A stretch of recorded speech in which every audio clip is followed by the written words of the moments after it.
Hello everyone, let's start today's topic. हम यहाँ पे बात करने जा रहे हैं इकोनॉमिक्स की स्टैंडर्ड 12th का हमारा जो टॉपिक चल रहा था। एंड आज नया चैप्टर है, chapter number 10। It is regarding industrial sector. तो ये हमारे सिलेबस का सेकेंड लास्ट चैप्टर है। ऑलमोस्ट हम सिलेबस कंप्लीशन की तरफ बढ़ रहे हैं। तो देखें चैप्टर 10 इंडस्ट्रियल सेक्टर में हमारे लिए क्या क्या डेटा लेके आया है। So let us continue with the topic. Introduction पहले एक बार देख लेते हैं, थोड़ा लैंग्वेज पढ़ लेते हैं, उससे क्लैरिटी आ जाएगी। बोल रहे हैं nation of the world are having combination of 3 producing sectors. तो बोल रहे हर कंट्री में या जितने भी नेशंस हैं, अगर आप देखोगे तो प्रोडक्शन वाले जो सेक्टर्स हैं उसमें एग्रीकल्चर सबसे बड़ा सेक्टर, जैसे इंडिया में तो है स्पेसिफिकली। वर्ल्ड के हर कंट्री में एग्रीकल्चर मेजर इंडस्ट्री नहीं है, लेकिन इंडिया में है। इंडस्ट्री एंड सर्विस 3 पार्ट्स में आप डिवाइड कर सकते हैं कि या तो हम एग्रीकल्चर में इन्वॉल्व हैं, या फिर हम इंडस्ट्री में मतलब कुछ प्रोडक्शन कर रहे हैं कोई टेंजिबल गुड्स का, या फिर हम सर्विस प्रोवाइड कर रहे हैं जिसे हम सर्विस सेक्टर कहते हैं। जैसे मैं आपको पढ़ा रहा हूँ तो दिस इज सर्विस सेक्टर, क्योंकि मैं कुछ मैन्युफैक्चर या प्रोडक्शन नहीं कर रहा हूँ, आपको सर्विसेज प्रोवाइड कर रहा हूँ जिससे आपको कुछ नॉलेज मिल रहा है या एग्जाम्स के प्रिपरेशन के लिए आपकी हेल्प हो रही है। Next, in which industry is one of the most important producing sector, therefore it has special importance in each economy. बोलते हैं जिस कंट्री की इंडस्ट्री स्ट्रॉन्ग है वो कंट्री इकोनॉमिकली काफ़ी अपनी स्ट्रेंथ होल्ड करता है। और ऐसा हम देख भी रहे हैं, अब इंडिया में इंडस्ट्रियलाइजेशन इतने लार्ज स्केल पे हो चुका है, इतने लोगों ने अपनी इंडस्ट्री सेटअप कर रखी है, प्रोडक्शन में हर टाइप के गुड्स हम बना रहे हैं, अब तो एक्सपोर्ट्स भी काफ़ी हैवी लेवल पे करने लगे, तो ऑब्वियसली हमारी इकोनॉमी उस हिसाब से स्ट्रेंथन हुई। वैसा except petroleum exporting countries like Saudi, all developed nations are industrial economies. For example USA, Britain, Japan. ठीक है, तो सऊदी पेट्रोलियम एक्सपोर्टिंग है तो उनका मेन जो सोर्स ऑफ इनकम है वो पेट्रोल पे डिपेंड करता है, that is another aspect. But बाकी कंट्रीज़ में इंडस्ट्रियलाइजेशन जो है वो हाई लेवल पे हुआ है। चाइना का एग्जांपल तो इन्होंने दिया ही नहीं, जबकि होना चाहिए था। Economies with agriculture as main occupation, ये भी हो सकता है। ऑस्ट्रेलिया है, न्यूजीलैंड है, इंडिया है। But developed agricultural economies are very less in number, whereas there are number of examples of developed industrial nations. तो बोलते हैं एग्रीकल्चर बहुत ज़्यादा मेजॉरिटी में हो रहा हो, ऐसे कंट्रीज़ बहुत कम है, लेकिन इंडस्ट्री वाले ज़्यादा है। Majority of the world economies have started believing that to attain faster development industrial sector has to develop. तो बोले अब ये एक बिलीफ हो गया कि अगर आपके कंट्री को आपको आगे बढ़ाना है, डेवलप करना है, तो सबसे इम्पॉर्टेंट चीज़ जो है it is development of industry. Okay, आगे इंपॉर्टेंस में क्या बता रहे हैं, ये भी एक छोटा सा आंसर हो सकता है। It is necessary to have speedy growth of the economy to develop agriculture sector. Employment इससे ज़्यादा जनरेट हो सकती है, अपॉर्चुनिटीज़ जनरेट हो सकती है।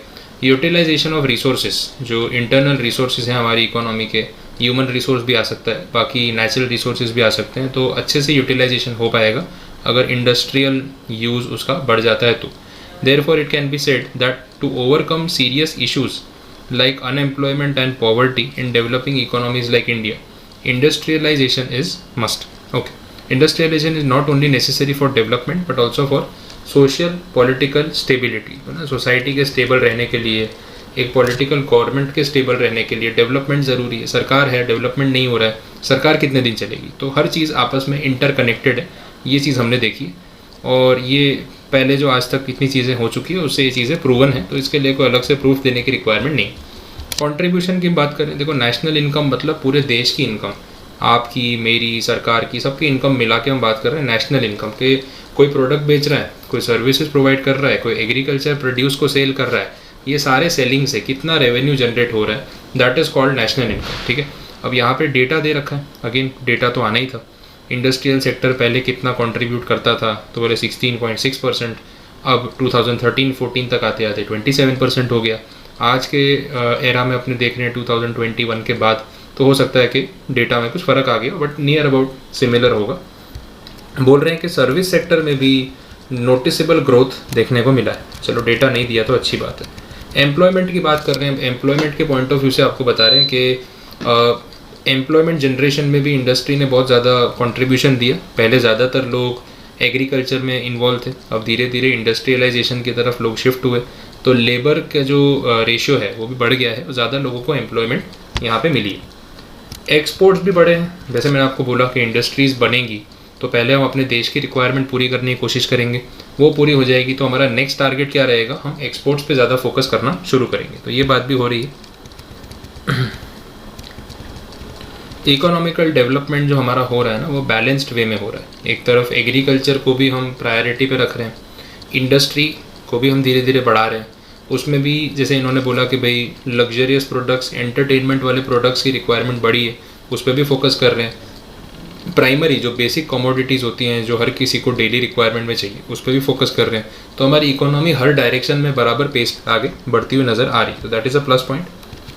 अगले पार्ट में बोल रहे हैं कि एग्रीकल्चर जो है वो मॉडर्नाइज हो रहा है। एग्रीकल्चर मॉडर्नाइज होने का मतलब ये है कि इंडस्ट्रियल सेक्टर के ग्रोथ की वजह से नई नई मशीन्स, नए नए इक्विपमेंट्स, छोटे छोटे इक्विपमेंट्स, बड़े बड़े इक्विपमेंट्स डेवलप हो रहे हैं, जिससे एग्रीकल्चर का काम बहुत ज़्यादा फास्ट और मॉडर्न हो गया। वो पहले होता था, अपने एंशियंट टाइम पे देखते थे कि वो हल चला रहे हैं, बैल से खींच रहे हैं, हाथ से खींच रहे हैं, वो सारी चीज़ें जो है वो अब इतनी ऑटोमेट हो गई है ना कि एक बंदा जितना काम 10 दिन में करेगा ना, वो मशीन आधे घंटे में कर देगी। इतना फास्ट हो गया। तो मॉडर्नाइजेशन जो है वो टेक्नोलॉजी की वजह से ही पॉसिबल है, उसके बिना वो चीज़ें डिफ़िकल्ट थी। आप यूट्यूब पे या कहीं पे भी सर्च करेंगे, वीडियोस देखेंगे आप, तो आपको देखने को मिलेगा कि ऑटोमेशन कितना हो गया। ऐसी ऐसी मशीन्स आ गई हैं जो 10 बंदों का काम पता नहीं 5 मिनट में करके दे देगी, और वो इंसान को पूरा काम करने में पूरा दिन लग जाएगा। तो that is a plus point. ठीक है, इकोनॉमिक स्ट्रक्चर हमारा स्ट्रेंथन होगा। ये सब चीज़ें आपस में लिंक्ड है, और ये तो इट गोज़ विदाउट सेइंग, आपको बोलने की ज़रूरत ही नहीं है कि भाई इकोनॉमिक स्ट्रक्चर है वो स्ट्रॉन्ग होने ही वाला है अगर इंडस्ट्रियल सेक्टर जो है वो स्ट्रॉन्ग होगा। आयरन एंड स्टील, सीमेंट, ये सारी चीज़ें अगर हमारे कंट्री में बनने लग जाएंगी, हम इंपोर्ट्स पे कम डिपेंड होने लगेंगे, तो इसका फ़ायदा होगा। इवन बोला है कि जैसे ट्रांसपोर्ट व्हीकल्स हैं, बसेस हैं, ट्रक्स हैं, रेलवेज़ हैं, आप टाटा को देख लो, IRCTC के रेलवे कोचेज़ को देख लो, बसेस जो हैं अलग अलग, अशोक लेलैंड है, टाटा है, महिंद्रा है, इतनी सारी इंडियन कंपनीज़ हैं जो अब इन सारी चीज़ों के मैन्युफैक्चरिंग में इन्वॉल्व हुई है। तो अच्छी बात है, इससे कंट्री की ग्रोथ होती है। 2 व्हीलर 4 व्हीलर में बजाज है, ठीक है, हीरो मोटर्स है, तो ये सारी इंडियन कंपनीज है। ठीक है, next, even the instruments of safety protection बोल रहे हैं, defence equipments, rifles, bullets, tanks, अब तो और भी चीज़ें हम बनाने लग गए, सैटेलाइट तक बन रहे हैं इंडिया में। तो ये सब चीज़ों से भी हमारे कंट्री को इकोनॉमिकली फ़ायदा हो रहा है। सोशल स्ट्रक्चर में क्या चेंज आया है देखें, एक नया इंडस्ट्रियल कल्चर बना, डिसिप्लिन, हार्डवर्क, कंपटीशन, सब अच्छी अच्छी बातें हो रही है। टीम वर्क, सेल्फ डिपेंडेंसी, अपने देश में हम अपने ऊपर ही डिपेंडेंट है, आत्मनिर्भर भारत जैसे मोदी जी ने नारा दिया हुआ है उस तरीके से। Cooperation, understanding, innovation, skills, institutional capabilities, ये सब डेवलप हुआ है। तो इन शॉर्ट ऐसा है कि पुराने ज़माने की जो बोलते हैं वो पुरानी बातें, या एकदम बोल सकते हैं कि फॉल्स बिलीव्स एंड ऑल काफ़ी सारे थे। एक वो जैसे यहाँ पे जो टर्म्स यूज़ कर रहे हैं वो सुपरस्टिशन, ठीक है, तो मन गढ़ंत बातें जिनका कोई साइंटिफिक प्रूफ नहीं या फिर ऐसा कोई बेस नहीं, तो ऐसी बातों में लोग बिलीव करते थे और टोने टोटके में बिलीव करते थे, ऐसी सब चीज़ें होती थी। लेकिन अब ऐसा हो गया है कि हर चीज़ को एक मॉडर्न अप्रोच से देखा जाता है, साइंटिफिक नज़र से देखा जाता है। तो जो बातें आपको समझ में नहीं आती है, आप उस पर विश्वास नहीं करोगे, तो अंधविश्वास वाली जो चीज़ें हैं वो बंद हो चुकी हैं। तो ये एक बेनिफिट हुआ है, सोशली सोसाइटी में चेंज आया है, वैसा लोग नॉलेज वाइज भी डेवलप हुए हैं, ये फ़ायदा हुआ। अब इंडस्ट्रियल स्ट्रक्चर में क्या बोला है, इंडिया का जो इंडस्ट्रियल स्ट्रक्चर है वो किस तरीके का है और कैसे काम कर रहा है, तो उसके क्लासिफिकेशन बताए हुए। इन्वेस्टमेंट के साइज़ के बेस पे पहला क्लासिफिकेशन जो है वो किया हुआ है। अब इसमें फर्स्ट कैटेगरी है, that is cottage industry. Cottage industry कौन चलाता है, तो जनरली फैमिली मेम्बर्स होते हैं, सिंपल इक्विपमेंट्स होते हैं, गाँव में या छोटे लेवल पे या रूरल एरियाज़ में चलती है। इलेक्ट्रिसिटी की इसमें बहुत कम ज़रूरत है, मशीन्स की बहुत कम ज़रूरत है, इन्वेस्टमेंट की बहुत कम ज़रूरत है, तो इसको गृह उद्योग बोला जाता है। ठीक है, कॉटेज इंडस्ट्री जो होती है इसको, ठीक है, लोग अपने घर में या छोटे से एरिया में भी इसको स्टार्ट कर सकते हैं। तो इसमें खादी का कपड़ा, पापड़, खाकरा, इंसेंस स्टिक का मतलब अगरबत्ती, तो ये सब छोटी छोटी इंडस्ट्रीज़ हैं जो इस सिचुएशन में, इस फील्ड में काम करती हैं। टाइनी इंडस्ट्रीज़ को क्लासीफाई किया है यहाँ पे, तो बोल रहे हैं ऐसी इंडस्ट्री जिसमें इन्वेस्टमेंट सिर्फ 25 लाख रुपीज़ तक चाहिए। वैसे 25 लाख बड़ा अमाउंट होता है, लेकिन इंडस्ट्री के पॉइंट ऑफ व्यू से छोटा अमाउंट, तो ऐसी चीज़ों को अपने टाइनी इंडस्ट्री में बोलेंगे। लेदर, मेटल, अब मेटल में तो वैसे ज़्यादा पैसे लगते हैं, बट ठीक है चलो, क्लासिफिकेशन है तो है।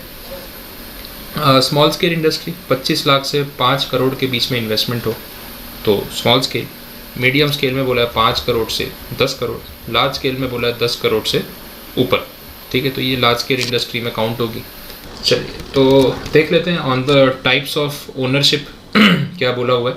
सबसे पहली जो कैटेगरी है that is public sector units. Public sector units मतलब वो एंटिटीज़, वो कंपनीज़ जिनमें सरकार का इन्वेस्टमेंट जो है वो मेजॉरिटी में है, मतलब जो शेयर्स होते हैं, जो कैपिटल होती है, आधे से ज़्यादा पैसा जो है वो सरकार का है, कंट्रोल सरकार का है। रेलवे है, टेलीफोन में BSNL कंपनी है, इंडिया पोस्ट है, ये सारी कैटेगरीज़ को हम कवर कर सकते हैं। इवन पब्लिक सेक्टर यूनिट्स को भी इन्होंने फर्दर क्लासीफाई किया हुआ है। कैसे? सबसे पहली कैटेगरी है डिपार्टमेंटल इंडस्ट्रीज। ओके, कैसे डिफाइन किया? तो बोले government runs industrial units under its direct observation, मतलब ये सरकारी डिपार्टमेंट की तरह काम करते हैं, ठीक है, और इनका जो भी खर्चा और इसकी कमाई है उसका बजट में पूरा हिसाब दिया जाता है, तो इनको डिपार्टमेंटल इंडस्ट्रीज़ बोलते हैं। जैसे रेलवे है, इंडिया पोस्ट है, और रेलवे में वैसे उन्होंने कंपनी भी बनाई है, IRCTC लिमिटेड है, रेल विकास निगम लिमिटेड है, रेल टेल है, तो ऐसी सब कंपनीज बनाई हैं, बट मेजरली रेलवे जो है वो एक सरकार का डिपार्टमेंट है। फिर पब्लिक कॉरपोरेशंस की बात करें, ऐसी कॉरपोरेशन जिनको सरकार ने कंपनी के फॉर्म में क्रिएट कर दिया, जैसे LIC life insurance corporation, state transport corporation, air India. Air India वैसे टाटा के ओनरशिप में चली गई है, लेकिन एयर इंडिया अभी तक सरकारी कंपनी थी, ठीक है। तो ये एक पार्ट हुआ। जॉइंट स्टॉक कंपनीज मतलब वो कंपनीज जो सरकार के साथ साथ उसके अंदर प्राइवेट एंटिटीज़ भी अपना स्टेक होल्ड कर सकती है, जैसे आप और मैं भी इन कंपनीज़ के शेयर खरीद सकते हैं। भारत हेवी इलेक्ट्रिकल लिमिटेड्स, ठीक है, ONGC oil and natural corporation, Indian oil corporation IOC, ये सब कंपनीज़ जो हैं इसमें सरकार का स्टेक है, बट उसके साथ साथ आप भी इसमें अपना स्टेक परचेज कर सकते हैं, शेयर खरीद सकते हैं। तो कहीं ना कहीं पब्लिक के साथ साथ प्राइवेट एंटिटीज़ का भी इन्वेस्टमेंट होता है, इनको भी जॉइंट स्टॉक कंपनीज बोला जा रहा है। प्राइवेट सेक्टर इंडस्ट्रीज़ में रिलायंस, टाटा, ये सारी चीज़ें अलग अलग कंपनीज जो प्राइवेट सेक्टर है, प्राइवेट सेक्टर मतलब सरकार का उसमें मेजर होल्डिंग नहीं, पब्लिक शेयर्स चाहे तो खरीद सकती है, तो इनको प्राइवेट सेक्टर बोलेंगे। ओके, जॉइंट सेक्टर में क्या बोल रहे हैं? तो बोले there is a difference between joint stock companies and joint sector industry. अच्छा, units in which government has given up ownership rights of industry to people and it institutes 51% और more of joint sector industries. तो वही हो गया ना in short कि 50% से ज़्यादा शेयर्स अभी भी सरकार के पास है, कुछ हिस्सा सरकार ने पब्लिक को बेच दिया, बट फिर भी कंट्रोल जो है वो गवर्नमेंट का ही रहने वाला है, ये पार्ट है। फिर cooperative sector industries, cooperative sector में ऐसा it is run by a cooperative society, तो यहाँ पे कोऑपरेटिव एक्टिविटीज़ की जाती है। जो पैसा लगाने की बात है वो काफ़ी सारे लोगों ने मिल के थोड़ा थोड़ा पैसा लगा के वो एंटिटी स्टार्ट की है, और अब उसका एडमिनिस्ट्रेशन भी कोऑपरेटिव बेसिस पे हो रहा है। जैसे एक सोसाइटी होती है कोऑपरेटिव सोसाइटी, कुछ वैसा ही फॉर्मेट यहाँ पे भी है। क्रिप्को का एग्जांपल ले सकते हैं, क्रिप्को काफ़ी पॉपुलर कंपनी है इसके लिए। एसेंशियल कमोडिटीज़ बनाना, डेयरी आइटम्स, बैंकिंग एक्टिविटीज़, उसके लिए इस तरीके का सेक्टर यूज़ होता है। Next, types of industries on the basis of products. Obviously ये भी बड़ा ईजी क्लासिफिकेशन है। कंज्यूमर गुड्स, कंज्यूमर गुड्स मतलब जो इंसान गुड्स कंज्यूम करता है, खाने पीने की चीज़ें, या खुद उसको यूज़ कर रहा है, जैसे घी है, ऑयल है, सोप है, शैम्पू है। अब सोप शैम्पू आप कंज्यूम करते हो, इसका उसको खाते नहीं हो, लेकिन उसको आप इस्तेमाल करते हो तो वो यूज़ होकर ख़त्म हो जाता है। पाउडर है, तो ये सारी जो कंपनीज जो ये प्रोडक्ट्स बनाती हैं उनको अपने क्या बोलेंगे? They are consumer goods industries. Okay, चलिए आगे बढ़ रहे हैं। इंटरमीडिएट गुड्स, इंटरमीडिएट गुड्स वो है जो फाइनल प्रोडक्ट नहीं है कंज्यूमर के लिए, लेकिन कंज्यूमर के लिए फाइनल प्रोडक्ट बनाने में वो काम आते हैं। जैसे यान है, अब यान से कपड़ा बनेगा, कपड़ा बनेगा तो आप कपड़ा पहनेंगे, उसको यूटिलाइज करेंगे, तो it is intermediate product. Steel की शीट, अब जैसे आपने कार खरीदी, तो आपकी कार की जो बॉडी है वो स्टील की बनी है, तो बॉडी को जो शेप दिया वो कैसे दिया? तो पहले स्टील की शीट बनती है, फिर उसको मोल्ड में डाल के ना उसको प्रॉपर शेप दिया जाता है, एंड देन वो एक कार में कन्वर्ट होती है। तो स्टील की शीट भी यहाँ पे कवर हो सकती है। इसके बाद मशीन्स भी हो सकती हैं जो इंडस्ट्री में यूज़ हो रही है, जिसपे फाइनल कंज्यूमर प्रोडक्ट्स बनते हैं। वैसे अब इंडस्ट्रियल डेवलपमेंट को बढ़ाने के लिए सरकार ने क्या क्या किया? तो बोले खुद एंटरप्राइजेस क्रिएट की जिसमें उनका खुद का ओनरशिप है, ऐसा किया। प्राइवेट सेक्टर एंटिटीज़ को प्रमोट किया कि आप आगे आओ, आप भी कंपनीज बनाओ, डेवलप करो, तो वो काम भी किया। अच्छा, फिर इंपोर्ट के ऊपर टैक्सेस लगाए। इंपोर्ट के ऊपर टैक्सेस लगाने की वजह से फॉरेन प्रोडक्ट्स थोड़े एक्सपेंसिव हो जाते हैं, लोकल प्रोडक्ट्स सस्ते होते हैं, तो उन लोकल मैन्युफैक्चरर्स को बेनिफिट मिलते हैं। स्किल डेवलपमेंट, टेक्निकल ट्रेनिंग, उसके लिए भी सरकार ने skill development programme, national skill development programme launch किया हुआ है। कौशल्य योजना बोलते हैं इसको, और मोदी जी ने काफ़ी प्रमोशन किया था इसका, और वो सारी चीज़ें भी काम आ रही है जिससे लोगों को प्रैक्टिकल काम और टेक्निकल काम सिखाया जा रहा है। वैसा इकोनॉमिक सपोर्ट, पैसों की मदद, सरकार ग्रांट, सब्सिडी वो सब प्रोवाइड करती है, पैसों के सस्ता लोन प्रोवाइड करती है, इंटरेस्ट कम चार्ज करती है, ये सब चीज़ों में हेल्प होती है। ओके, इंफ्रास्ट्रक्चर फैसिलिटीज़, आपको ज़मीन प्रोवाइड करना, रेडीमेड प्लॉट्स या रेडीमेड शेड्स प्रोवाइड करना, इंफ्रास्ट्रक्चर प्रोवाइड करना, ईजी एक्सेसिबिलिटी, पानी का सप्लाई, इलेक्ट्रिसिटी का सप्लाई, ये सब चीज़ें एकदम आसानी से मिल जाए, उसके लिए सरकार ने काम किया। बहुत सारे ऐसे इंस्टीट्यूट्स बनाए, बहुत सारी ऐसी पॉलिसीज़ फ्रेम की जिसके थ्रू आपको फंडिंग और इजीली और सस्ते रेट पे मिल सके। जैसे IDBI बैंक, सिडबी है, ICICI bank, IFCI, LIC, GIC, ये सब फिनेंशियली इंडस्ट्रीज़ को हेल्प करने के लिए बनाई गई इंडस्ट्रीज़ हैं। ठीक है, ये कंटेंट हुआ इसका। आगे बढ़ रहे हैं। अच्छा, नेक्स्ट टर्म आया that is special economic zone. देखें और क्या क्या है इसमें। स्पेशल इकोनॉमिक जोन है, स्मॉल स्केल इंडस्ट्री। अच्छा ठीक है, एंड होने पे ही है। चलो ये आंसर ले ही लेते हैं, पैकअप करते हैं। SEZ एरियाज़ जो हैं वो क्या होते हैं, ये 2000 ईयर में सरकार ने स्टार्ट किया और वर्ल्ड में बाकी कंट्रीज़ में ये नोन कंसेप्ट है, इंडिया में भी आया। तो सरकार ने बोला कि देखो इंडियन टेरिटरी में हम कुछ एरियाज़ को नोटिफाई करेंगे। नोटिफाई करने का मतलब होता है कि उसको एक कैटेगरी में डाल देंगे अलग से और बोलेंगे कि भाई ये एरिया जो है ना ये स्पेशल इकोनॉमिक जोन है।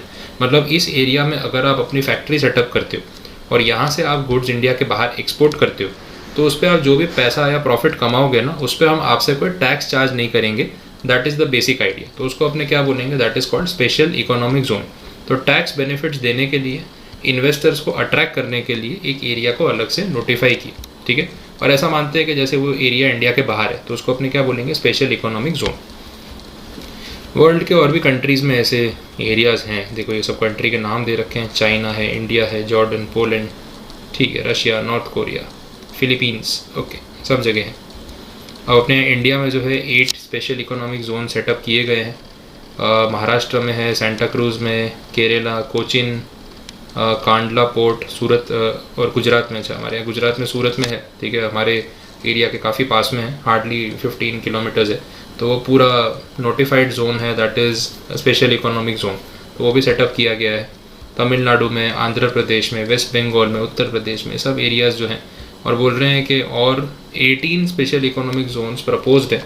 तो वहाँ पे जो फैक्ट्रीज़ होंगी उनको भी ये बेनिफिट्स मिलेंगे। वैसे फिर स्मॉल स्केल इंडस्ट्री की बात हो रही है। आगे हम बात कर रहे थे, ऊपर क्राइटेरिया आया था 25 लाख से 5 करोड़ के इन्वेस्टमेंट वाली इंडस्ट्रीज़। अभी स्मॉल स्केल इंडस्ट्रीज़ की जो इंपॉर्टेंस है वो भी यहाँ पे बता रखी है। देखो अंदर डेटा है, मैं आपको सिर्फ हेड पॉइंट्स एक बार बता रहा हूँ, उससे क्लैरिफिकेशन आ जाएगा कि क्या हो रहा है। स्मॉल स्केल इंडस्ट्रीज़ क्यों हेल्प करती है इकोनॉमी को, तो बोला एम्प्लॉयमेंट जनरेशन में ये काम करती हैं।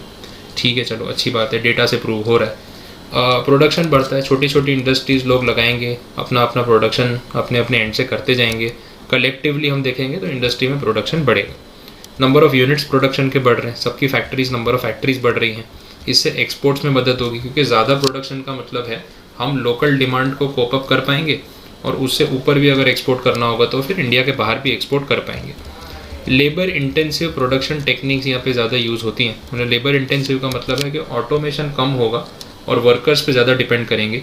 तो इससे ये रहेगा कि लोगों को काम भी मिलेगा और मशीन्स कम लगानी पड़ेंगी, तो हैवी इन्वेस्टमेंट स्टार्टिंग में नहीं होगा। तो यूजुअली स्मॉल इंडस्ट्रीज़ थोड़ा सा लेबर इंटेंसिव की तरफ जाती हैं, बट आजकल ये ट्रेंड चेंज होने लगा है। आजकल ऑटोमेशन पे थोड़ा ज़्यादा फोकस हो रहा है क्योंकि फिर उसमें वर्कर्स की सैलरी देना में मतलब पैसे बच जाते हैं, तो वो भी एक पॉइंट है। फॉरेन एक्सचेंज का सेविंग्स, अच्छा ठीक है, एक तो एक्सपोर्ट करते हैं तो फॉरेन इनकम आती है और दूसरा इंडिया का जो डिपेंडेंस है इंपोर्ट पे वो कम हो जाता है, तो हम खुद ही आत्मनिर्भर हो जाते हैं। तो दोनों तरफ से अपने लिए अच्छा है। स्मॉल स्केल इंडस्ट्री सेट करना थोड़ा क्विक है, एक बड़ा प्लांट सेटअप करने में कुछ साल लग सकते हैं। छोटी छोटी इंडस्ट्रीज़ कंपेरेटिवली कुछ मंथ्स में भी आप सेटअप कर सकते हो। हर रीजन का डेवलपमेंट जो है वो बैलेंस तरीके से होता है। भाई गुजरात का भी डेवलपमेंट हो रहा है, महाराष्ट्र का भी हो गया, तमिलनाडु का भी हो रहा है, आंध्रा, बंगाल, तेलंगाना, पंजाब, सब जगह हो रहा है। तो रीजन्स को, छोटे छोटे रीजन्स को धीरे धीरे करके डेवलप किया जा सकता है। Decentralisation, dependence on large scale industries थोड़ा कम हो जाता है। छोटी छोटी फैक्ट्रीज होती है तो सबके पास काम है। हम लोग गुड्स के लिए किसी एक पर्टिकुलर कंपनी पे डिपेंड नहीं कर रहे हैं और हमारे पास बहुत सारे सप्लायर्स अवेलेबल हैं, तो इससे थोड़ा सा अवेलेबिलिटी ईजी हो जाती है। That is also plus point. Decentralisation, development का रेट बढ़ जाता है। वो सारी अच्छी बात करनी है। ऑब्वियसली स्मॉल स्केल इंडस्ट्री है तो हर किसी के पास अपना काम है, हर कोई ओनरशिप की तरफ जा रहा है, छोटी छोटी अपनी फैक्ट्रीज और इंडस्ट्रीज सेटअप कर रहा है, अपना घर चला रहा है, उससे बाकी लोगों को एम्प्लॉयमेंट दे रहा है। तो इससे अच्छी बात क्या हो सकती है। तो ये these are the plus points and benefits. तो आप पहले हेड पॉइंट्स पे फोकस करो। जो हेड पॉइंट्स है वो आपको चेंज नहीं करना है। अंदर का डेटा या जो कंटेंट है वो आप अपने वर्ड्स में प्लस माइनस कर सकते हो depending on the length of the answer कि आपको कितना लिखना है। तो आई होप यहाँ तक पता चला होगा। तो यहाँ तक आते आते आपका चैप्टर नंबर 10 जो है वो पूरा मेरी तरफ से डिस्कस हो चुका है। अब आपकी जो भी क्वेरीज हों आप उसको पढ़ के एक बार क्लैरिफाई कर सकते हैं। नेक्स्ट लेक्चर में हम आगे के चैप्टर के ऊपर बात करेंगे, that is chapter number 11। So thank you so much for watching the video and next lecture में मिलते हैं। Till then bye bye everyone.